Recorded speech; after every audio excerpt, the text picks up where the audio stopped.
Once upon a time, there was a small German town named Hamelin. Hamelin had a big problem with rats. It started off with only one rat that called the town home, but more and more came every day. Soon there were 5 rats, then 50 rats, then 500 rats.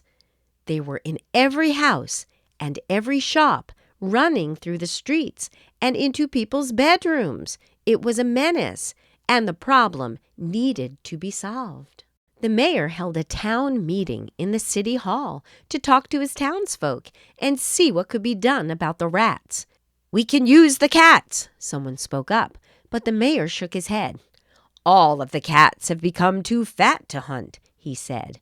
"Besides, we have thousands of rats now, but less than 50 cats. They couldn't eat this many rats, not even in a year."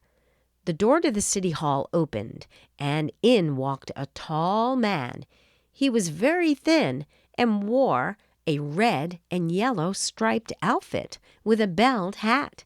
His shoes were long and curly, one yellow and one red. In his hand he held a long gold pipe. He shouted across the hall, "I have heard about your problem with rats, Mayor. I have come to help you." The mayor was puzzled.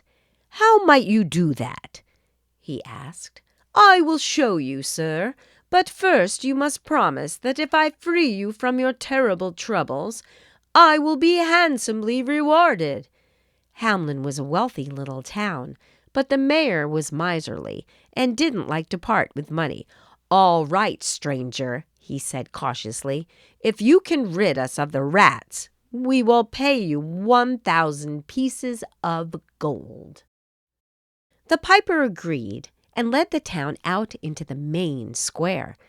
Rats were darting in and out of street corners and up from the sewers.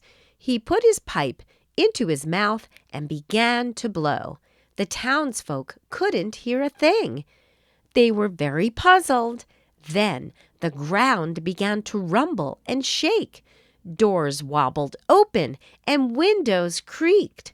First, one rat scurried towards the piper and waited at his feet. Then 10 rats, then 50.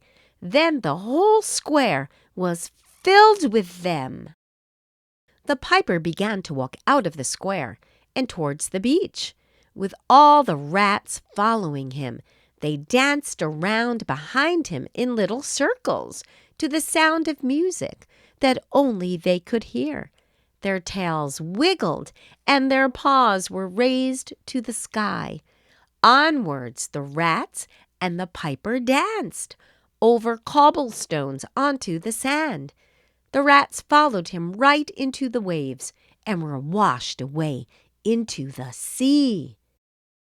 The piper had kept his promise and got rid of all the rats.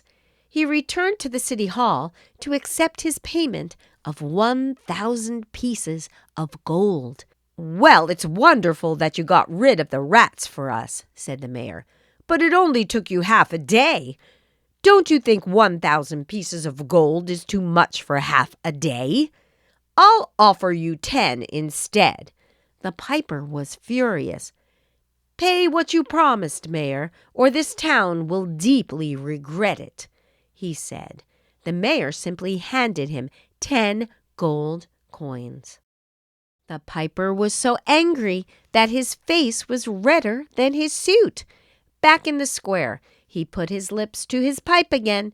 This time, it was not rats that came to him. Instead, all the children who could walk got up from their beds, left behind their toys, and stopped eating their dinners. They rose slowly in a trance and all wandered towards the main square, just like the rats. The piper led them from the town and out towards the mountains. The mayor and all the townspeople wept. For days they all wore black and flew black flags from their church tower. A town without the laughter of children was truly the saddest place on earth.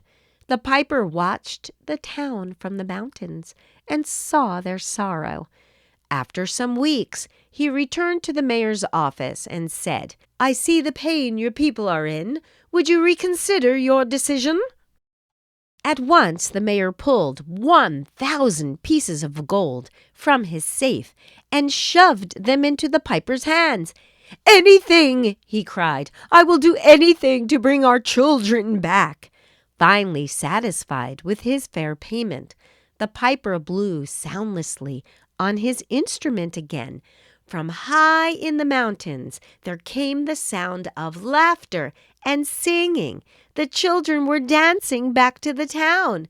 The Pied Piper went to the roof of the mayor's office and shouted over the city, "Let this be a lesson to you, Hamelin. Never let your miserly mayor try to weasel out of a bill again. Now you can understand that when you don't pay those who provide you with a good service, their children will go hungry because of you." The mayor listened and remembered the piper's words, as now he had known the pain of paying the highest price of all. Never again did a bill go unpaid in the town of Hamelin.